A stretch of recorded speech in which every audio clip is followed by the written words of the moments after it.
Alright, so I'm going to be reviewing my favorite movie series of all time in order from favorite to least favorite, because if I just do it in order, I'm going to lose my mind. But if you haven't figured out what my favorite movie series of all time is, let me have somebody who's been in the business tell you. The name's Bond. James Bond.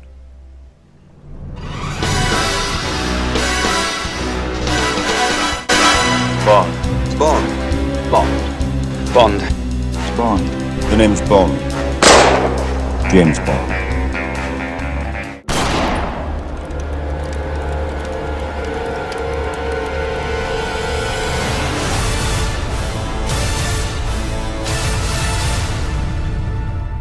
Like I said, reviewing these from favorite to least favorite. This is not my favorite, but I saw it last night, so let's get to reviewing SPECTRE. SPECTRE is the 24th official James Bond movie in the James Bond film franchise, the 4th to star Daniel Craig, 2nd in a row to be directed by Sam Mendes. And the whole story of this movie is that there's a cryptic message from Bond's past, and it sends him on a trail to uncover a sinister organization. Back home at MI6, M has to battle this dude named C and other political pressures to keep the Secret Service and the 00 program alive, while Bond goes on his little adventure to reveal the truth behind SPECTRE.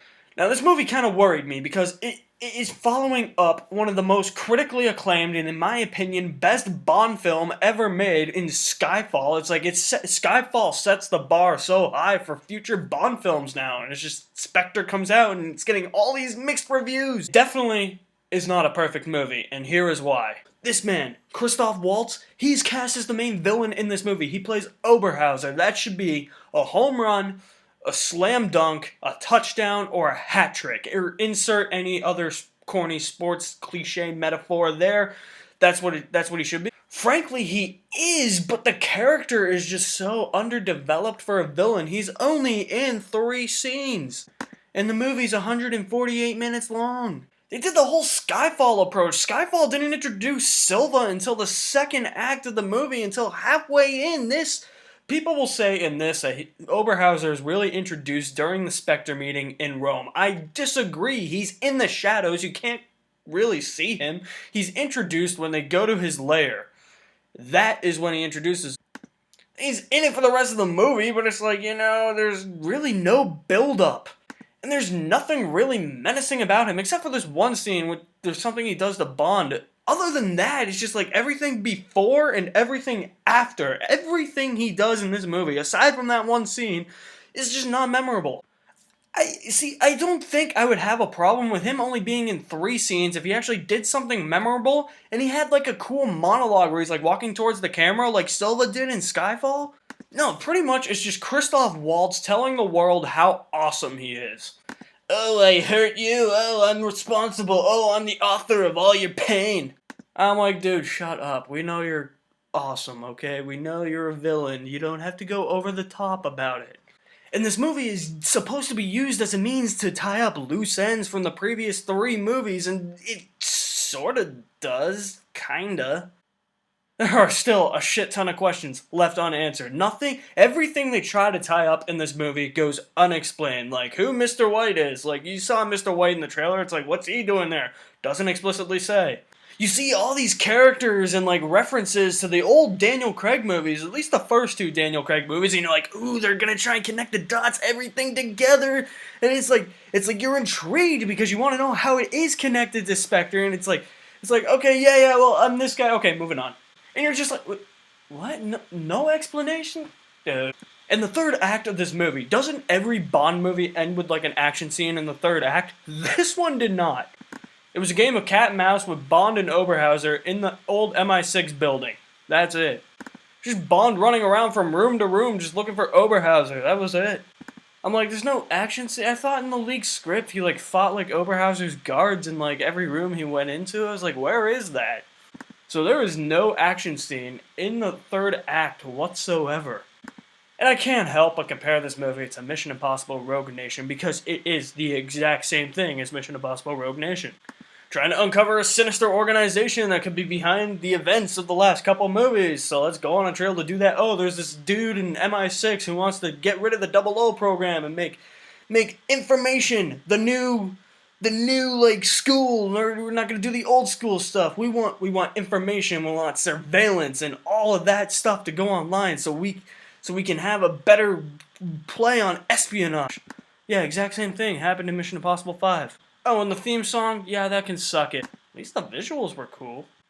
However, there is a lot to like about this movie. Like, for instance, the movie opens and it's a tracking shot. The opening tracking shot is like 2 to 3 minutes of the camera. No cuts, no transitions, just following Bond and this chick through the Day of the Dead crowd in Mexico City. Amazing.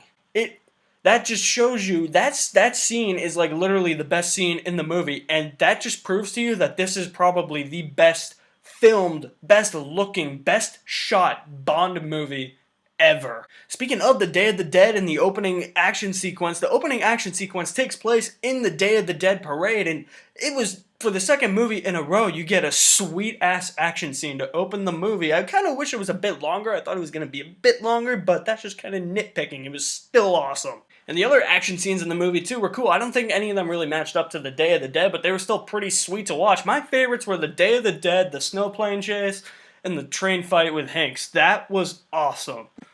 And my favorite character, Mr. Hanks. He kicked ass. He was the man. That is how you play a henchman right there. Kind of ruined him at the end, but oh well, I can live with it. And the acting is really good. Daniel Craig has solidified himself into the role of James Bond. This dude's been Bond for 4 movies now. The dude is James Bond. He's probably the closest we're gonna get to Ian Fleming's vision of Bond next to Timothy Dalton. I think he's like equal to Sean Connery. Like, he is that good as Bond. And when he plays Bond, yeah, Bond always takes a beating. This chick, Léa Seydoux, she was really good in the movie too. She's not your typical Bond girl. She's not just there to be like some super hot, sexy chick that could be like some supermodel. No, I mean, she's sexy, but she's like beautiful and like efficient. She doesn't take shit from anybody. Like, seriously, I would hate to get on her bad side.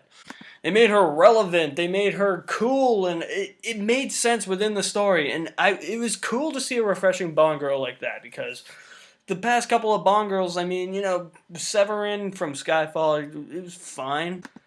But like, you know, Camille from Quantum of Solace, it's like... And for those of you complaining that the Daniel Craig movies have broken away from formula, like stripped Bond down to his bare essentials, you're in luck, because this movie feels like a classic Bond movie. You got your crazy henchman, you got your over-the-top villain who, even though he's not really developed, you get the Bond chicks, you got the crazy action sequences, you have a ridiculous villainous plot. It's pretty classic Bond. You have the classic wit that Bond always has. Granted, that I do think people are overreacting when they say this is the funniest Daniel Craig Bond movie. It's definitely not. It's definitely the darkest. I mean, it's the funniest in terms of stuff Bond does, but I wouldn't say the humor is like top notch or anything. So ultimately, what's the verdict here with Spectre? The strengths in this film rely on good acting, good action scenes, the Day of the Dead sequence, relevant characters. You have that classic Bond feel, and it's the darkest Craig Bond, but also the wittiest. And your weaknesses are definitely an underdeveloped villain, a weak third act, the loose ends from the final movies are not fully tied up, and they're similar to Mission Impossible Rogue Nation. Final grade I give Spectre is a 73. In my top 10 for Bond movies, but it's not the Bond movie, and it's definitely not a classic Bond movie. If this is Daniel Craig's swan song, glad he went out with a bang. Alright guys, that's my review for Spectre for you. Are you a Bond fan, or are you gonna see Spectre? If you do, make sure you watch Casino Royale, Quantum of Solace, and Skyfall first. And I hope you guys are looking forward to me reviewing this series. I'm gonna probably put Star Wars and Back to the Future on hold for the moment until probably Star Wars I'll do closer to when the new movie comes out, but I'm gonna be reviewing the Bond movies, so order from favorite to least favorite. So I hope you guys enjoy these reviews, and if you like what you've seen here, welcome to Maddenville.